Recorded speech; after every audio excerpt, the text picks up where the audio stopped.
It is Car Con Carne, the world's only food podcast recorded in a car. That car is my Mazda 3. I'm James Van Osdol, and the car is parked on Jackson Boulevard in the West Loop area.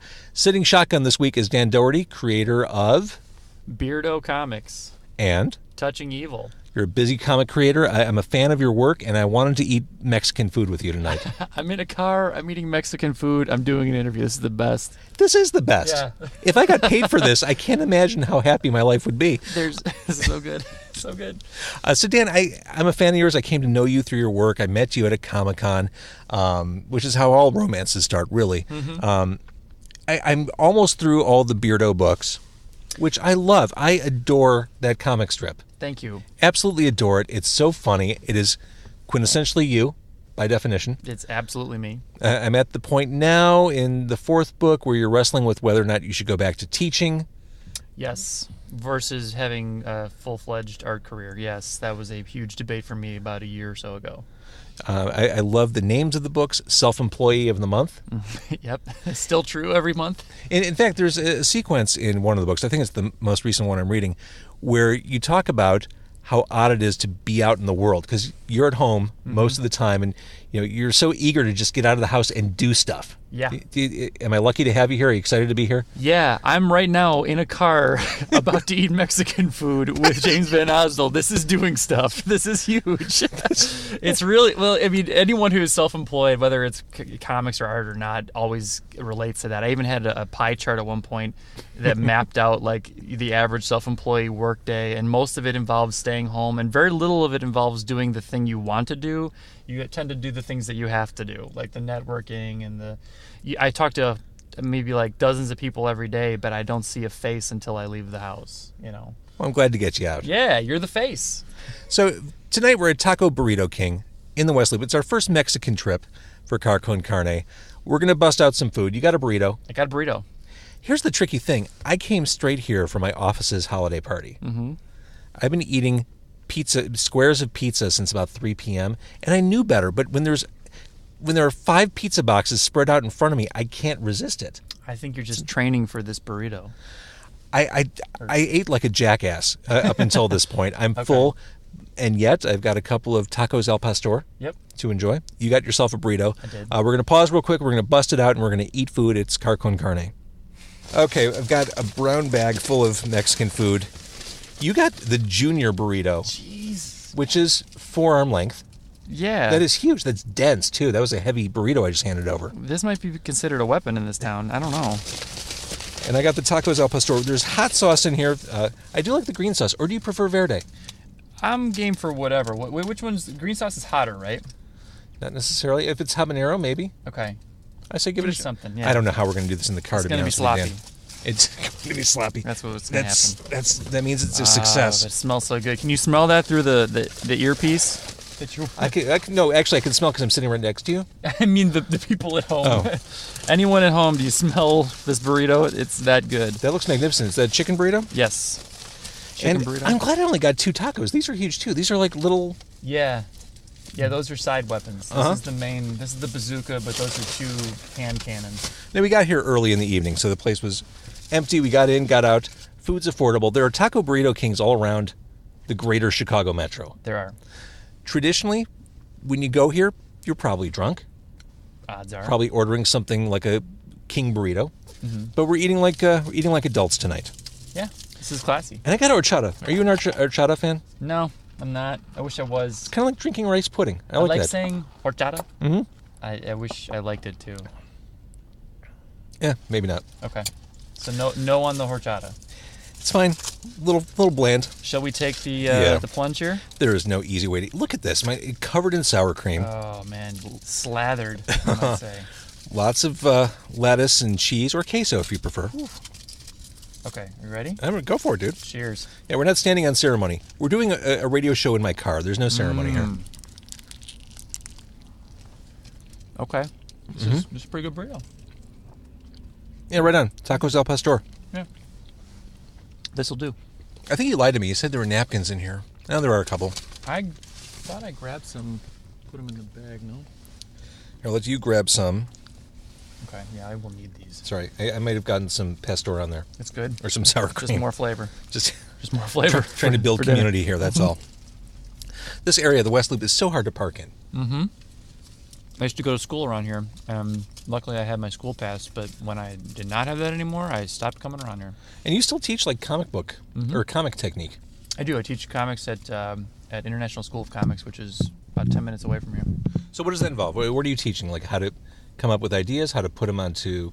We go through, it's a 3-year course, and the first year is a lot of fundamentals of drawing that I think you would get in, I think, any fundamental drawing class in college.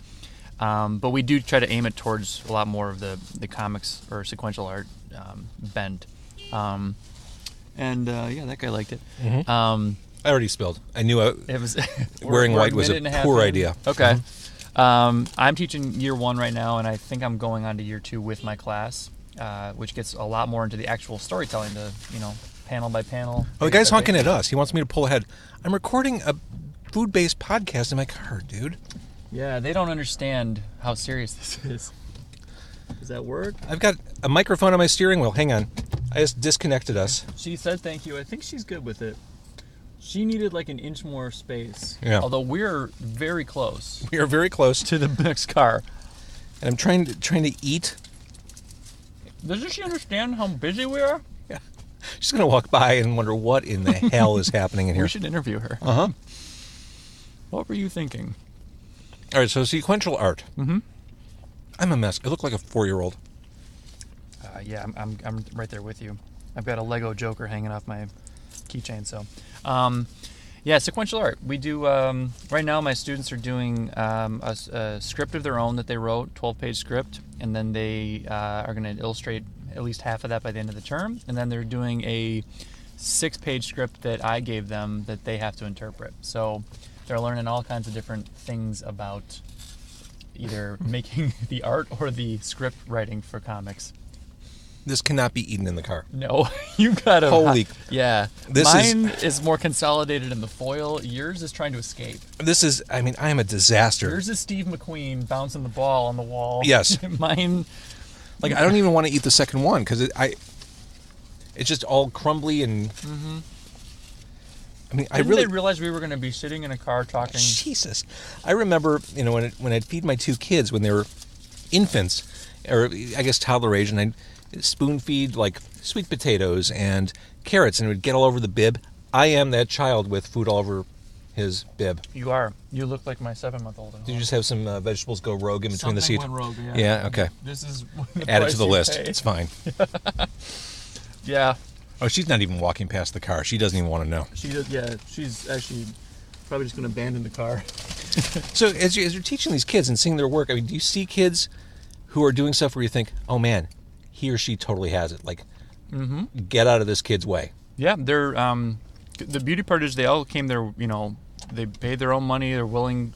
Everyone is about at least 18 years or older. I think my oldest student's actually in his mid to late 30s, and so I've got different age groups and different skill sets. But I've got a lot of students who already I feel like could definitely make a go of it very soon. And what's cool about our school is that we try to teach them how to succeed in the world of the business part of comics too. Like, what's the secret there? Well, I think a lot of it goes back to like what we were talking about before the interview of like starting to understand the market that you're in, like networking more and communicating and putting yourself out there as not just a brand but as like a person, that people can relate to. It's interesting. People seem to forget the core thing behind social media. People go to social media to be social. Yeah. And when businesses and humans are just barking out links or promotional stuff, it doesn't connect, and they wonder why. Well, that's not why consumers are on social media. No, they want to. It's supposed to be a diversion, if nothing else. Right. It's not supposed to be another space to hear another advertisement, but at the same time, you should be able to talk about your work, and if people are into it, then they're going to follow it. It's like, yeah, there's a fine line, and I think that a lot of people are doing a good job of it. I feel like I do a pretty good job of. Right now I've been kind of pushing my stuff really hard. Well, let's talk about this. You are a social media success story. You, as of recording this, in early December 2015, you have successfully crowdfunded a publication. Yeah, I got beyond my goal so far, and it's still time to go left in the campaign. So yeah, I kickstarted a 240-page hardcover of my comic Touching Evil, and that's been great because that came from, a complete labor of love to this, and I feel really. It's a couple years in the making, and it's kind of hitting the culmination point. Well, it's a great story. It's so beautifully done, and thanks. A hardcover collection. That's fantastic. Yeah, So congratulations. Thank you. What a great achievement. Now, the thing about Kickstarter, well, the thing I guess about being self-employed, running your own show, you have to do all the research on everything. Mm-hmm. So I'm assuming before you put the Kickstarter up, you had to research, how am I going to get the hardcovers published? Who's going to give me the best deal? Who's going to make the best looking book? Mm-hmm. Yeah. I mean, that's hours of research right there. Oh, yeah. It's not even just the hours of research. It's an ever-changing field, too. It's like I always keep hearing of companies growing and shrinking, so you kind of have to keep up with that, as I'm sure you're aware, being in industries that, move up and down and fluctuate all the time. No, radio just went up and then bottomed out. No, completely. Okay. There's no back up. It's just a valley. It was just a free fall. Okay. Yeah, basically, I think my time at Comic Cons, where we were talking about how we met. The beginning of the romance. Not to make this car experience weird. No, not at all. Not with this, microphone 3 inches from my face. The networking and the camaraderie that comes from those kind of shows is I think the best tool that people have as far as what to do with their work. You talk to your peers and you say, hey, what works, and if they're cool, they'll tell you, and if they're not, they're probably not going to be around much longer. One thing that's circulating in my head, and I'll let you eat as I talk slowly here. Okay. I'm sure it's something that goes through the heads of everyone who you know, who you're friendly with, who you've been intimate with. Oh my God, will this end up in a comic strip? Yeah. Yes. I've had people who actually ask me to be in it, which is flattering. Does that automatically disqualify them? Sometimes it definitely makes it harder for me because I feel like that there's like a pressure or an expectation, and I really like the jokes to be as natural feeling as possible. If I want the joke to be something hopefully that actually happened that I found humor in. And if not, then I want it to be something that I came up with rather than somebody going like, what will be really funny for your comic? It's like... Everyone's an expert. Yeah, and sometimes people actually do come up with really funny stuff, and that makes it worse almost because I'm like, well, I don't, then it's your comic. You should do that. And for the record, if people want to read Beardo, where should they go? If they want to get a free sample, there's a ton of it on gocomics.com/Beardo. If they want to buy the books and see it in chronological order, which is my favorite way of seeing it, the website for that is beardocomics.com. Syndication? So, yeah, I'm. It's such a weird term now, but I'm syndicated in a newspaper, the Southtown newspaper in the South Side of Chicago, and I was in a couple other papers that until they folded. Speaking of industries that are struggling. Yeah. I've had so many of the nicest rejection letters about Beardo that they're like, hey, we'd love to, but we're actually closing the comic section now. So. Rejection letters make an appearance in a lot of the Beardo strips. Yes, they sure do. Yeah, and they tend to follow a certain pattern, so I stopped taking it personally. But... yeah, I syndicated online in a sense, in that Go Comics is, I think, the largest site online for classic and modern comic strips. So that's really cool to be in the company of like Calvin and Hobbes and Bloom County, and I think Garfield's up there, Dilbert. Speaking of Calvin and Hobbes, can we get a sticker, like a window cling of you urinating like Calvin? Yeah. Yes. After this burrito, yeah. Uh-huh. Yeah, I might be doing something else. Yeah, I want to make some fun stickers, but I don't know. The Calvin one really bothers me because he doesn't want that sticker to exist. No, of course he doesn't. No, he didn't make that. They just, people started doing it, yeah.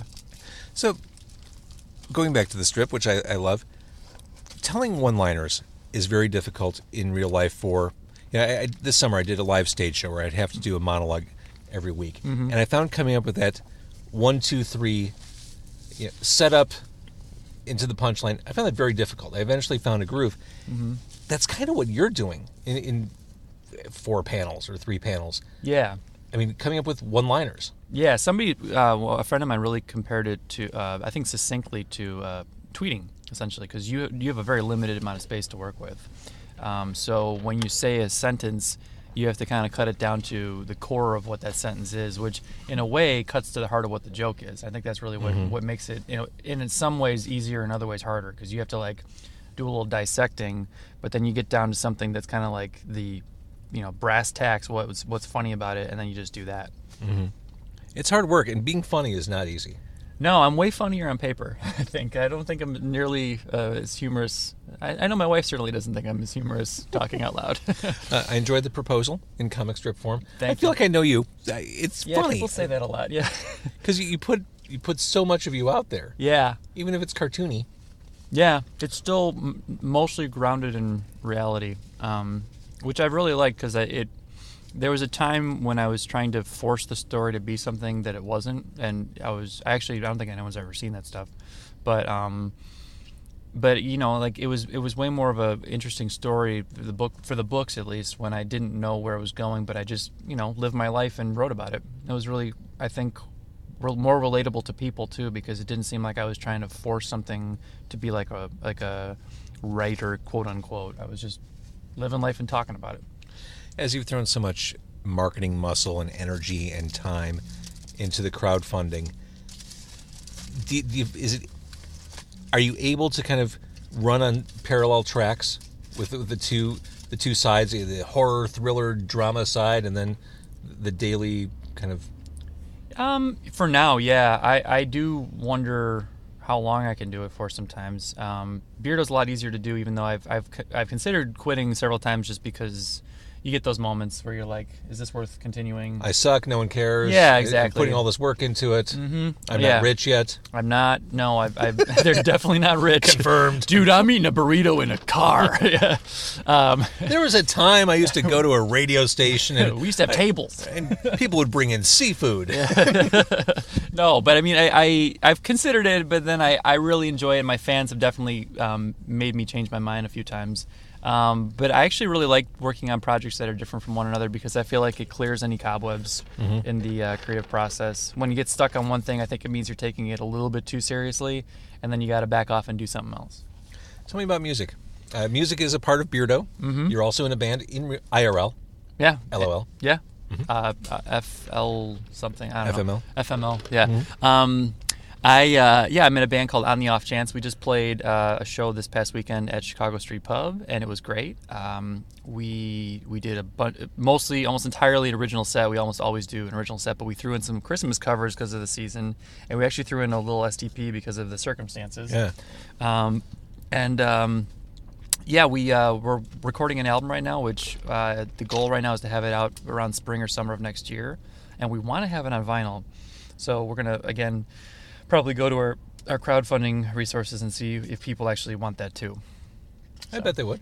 I would hope so. Vinyl's more of it's an expensive endeavor, but it's way more fun. It's like I like CDs, but CDs is just kind of like you don't have the same attachment to them as you do with something like a vinyl record. It's so funny. I was cleaning out my attic this past weekend, and I came across the vinyl record that I Fight Dragons crowdfunded. They did a really nice job. The packaging, the artwork, everything about it was top flight. And I don't even own a turntable anymore, but I thought, I'm really glad I did that. Yeah, I mean, it's cool is that they still offer like digital downloads that come with them, so you almost have it as like, I think it's like the replacement for posters now. It's like, not to say that, I mean, there's some people obviously that just think vinyl sounds better, and I understand that logic, and I get it, but I just like the idea that I have this really nice piece of art that goes along with my music, and I listen to my records too, but I'm not an audiophile in the same way that some of my friends are. What was the first album you ever bought? It was actually on CD. Period. Well, if we're going off a cassette, I want to say it was somewhere. It's either like Michael Jackson's Thriller. Sweet. Or, this is weird, En Vogue. Really? I remember I had to buy it for. I mean, I loved it. Don't get me wrong, but I had to buy it for something to do with school because we had like I don't remember what it was. There was some sort of assembly or something, and you had to know this one song off of it. It was Free Your Mind. Sure. The rest will follow. Yeah. Be colorblind. Don't be so shallow. But the first CD I bought, coincidentally enough, with again the circumstances, was Stone Temple Pilots' Purple, and also the Crow soundtrack, which had Big Empty from Stone Temple Pilots, which then I got into a bunch of bands off of that from there. Like Jesus and Mary Chain was on there, Nine Inch Nails was on there. Thrill Kill Cult was on that. Thrill Kill Cult was on that. The Cure, which I had heard The Cure, but I think I started appreciating The Cure more after that. Well, that's a great song on that soundtrack too, Burn. Yeah.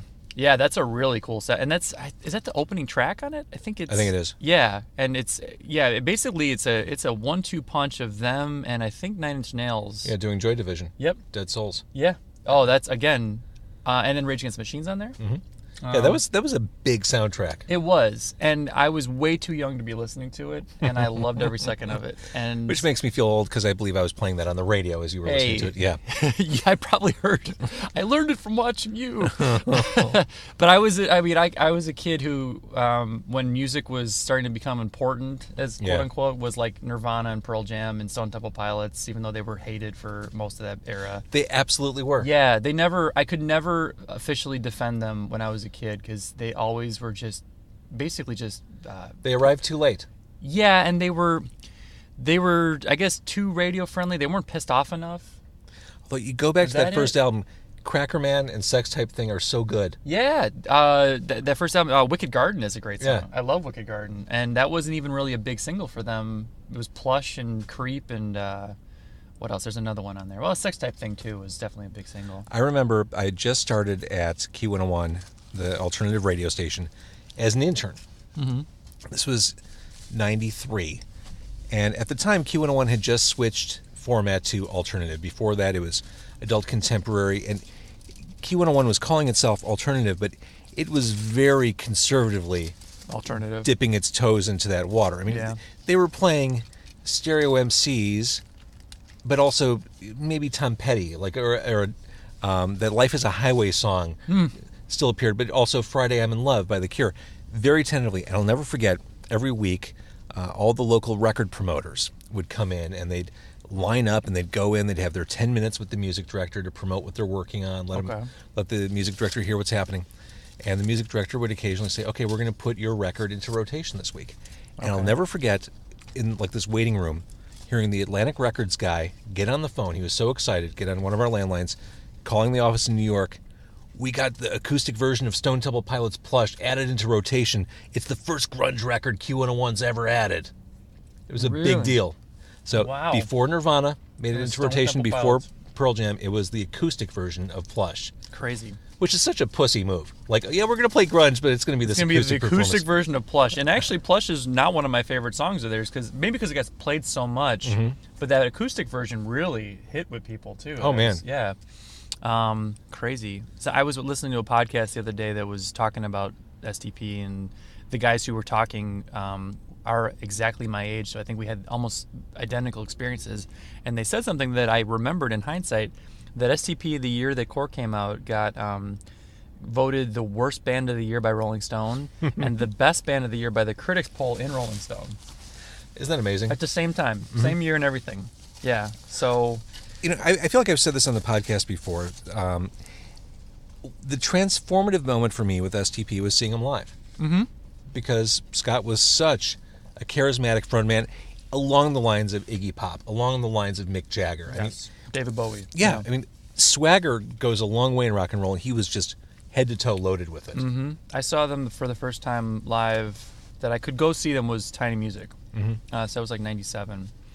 And yeah, he was insanely all over the place, and it was and in a good way. He was really like singing right on with the songs on point, but he was like writhing like an animal. And at one point, the Grim Reaper came out on stage. This is not meant to be morbid, but took off his mask, and it was Dennis Rodman. Uh-huh. And then Scott Weiland rode Dennis Rodman around the stage and kept singing his songs. Rodman appeared in the weirdest places. He really did. Rodman just kind of showed up and. Yeah, things ensued. Rodman missed his calling. He was a rock star trapped in the body of a basketball player. Yeah. It's funny, as I was going through my attic, I found all my old archives, and I found a cassette tape appearance of Rodman on the radio. Because he occasionally, when he had downtime, would just show up and do radio shows. He needed a lot of guidance, but he would just get on the air and just start yammering. I don't think he could ever sit still. I mean, do you remember like when he was on the Bulls, he'd have that bike machine on the sidelines, and he'd be... Yes. and be cycling in between on the breaks, like whether it was with the quarter breaks or like even on some of the timeouts. He'd be like, "Okay, I'm gonna go on the cycle." I'm like, "What is this guy made out of?" I went to see last weekend. I went to see a Milwaukee Bucks game. It was my son's birthday. I wanted to do like a big man event. Sure. So I thought, okay, let's go to the Bulls game. The Bulls were in town last Saturday night. Not that I forgot, but I needed reminding. Bulls tickets are so cost prohibitive. Mm-hmm. Holy crap. Couldn't do it. Mm-hmm. So then I jumped on StubHub and got Milwaukee Bucks tickets, like not far from the court for like a third of the price of really bad Bulls tickets. Right. I mean, granted, the Bucks are at the bottom of the NBA, but still, it was a live basketball game. I kind of, scratched that itch. It's good. I mean, live basketball is pretty fun. I haven't been to a game in forever. I'm lucky I got to see. Yes. I'm lucky I got to see the Jordan Bulls at one time, and that was just a sheer fluke. But yeah, Bulls tickets. I think I actually looked at them a year ago or so for some reason, and yeah, they're still pricey. Yeah, I mean for one game in the season where the stakes are low. Yeah, it's not like a playoff game or anything. Right. Yeah. It's just too much. But we made a total man's night. We stopped by Epic Deli on the way out there, which is in Johnsburg, which is way northwest, like McHenry County, because they have a sandwich named after me.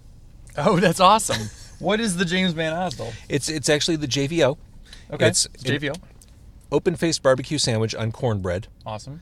Topped with bacon, deep-fried pork belly, pulled pork, fried pickles, Carolina mustard barbecue sauce, coleslaw, and served with a side of honey. Holy moly. It's fabulous. That's what makes you. That's you in a sandwich. That's me in a sandwich with the honey. Of course. Yeah, you got to. But they do all kinds of insane, huge, over-the-top sandwich creations. My son had some chimichanga style sandwich that was stuffed with chicken tenders, cheese sticks, like mozzarella sticks. Holy cow. Pork, root beer barbecue sauce. That was what we did for Man's Night. You didn't try to do that in the car, though, right? No. We sat down. Yeah, I think I would see evidence of that in here. I left there feeling like a bad parent, feeling like a bad human. Like I don't want to see any basketball. I just want someone to put me in bed and rub my tummy. Yeah. Did you eat your sandwich? I had about 3/4 of the JVO. Okay, but you ate. Yeah, that's right. It's so meta. Yeah, that's really like a snake eating his own tail. I mean, exactly. It's you in a sandwich. So, all right, Dan. To catch up with you, if people are interested, and I hope they are, because I can't say enough, what a talented guy you are. Thank you. How lucky am I to have you sitting shotgun tonight? I'm honored to be here. Oh, stop. All right, where can people find you on the World Wide Web?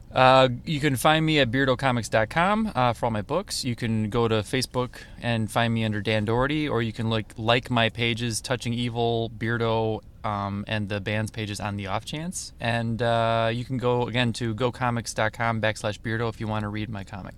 Even if you wanted to work with the rest of us suckers, you don't have the time. I got to eat in the car. That's how busy I am. Yeah, you got a lot going on. Dan, thank you so much for being part of the podcast. Thanks for having me. And if you're listening and you like what you heard, tell a friend. We could use the help. And I say we because I'm including Dan right now.